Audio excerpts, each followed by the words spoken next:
அண்மை செய்தி.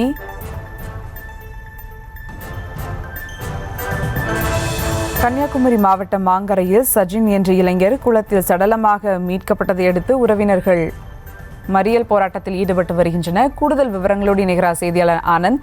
வணக்கம் ஆனந்த். இளைஞரின் மரணம் குறித்தான காரணம் என்ன, விவரங்கள்?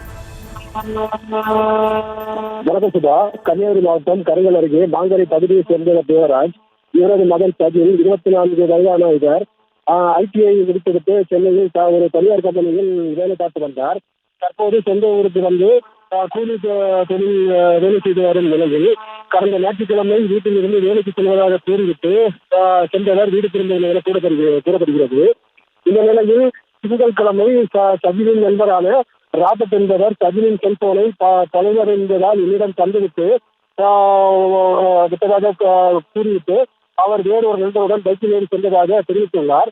இந்த நிலையில் சந்தேகமடைந்த தாய் தந்தையர் பல நண்பரிடம் விசாரித்த போது அவர் ராபர்ட்டோடு சேர்ந்து மீன்பிடிக்க சென்றது தெரிய வரவு.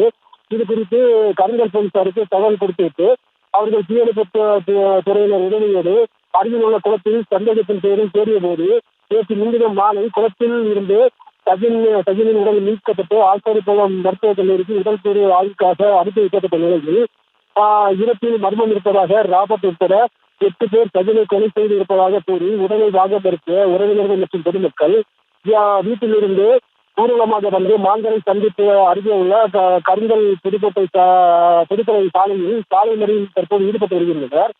அவர்களிடம் தற்போது போலீசாரும் பேச்சுவார்த்தை நடத்தி வருகின்றனர். சுபா.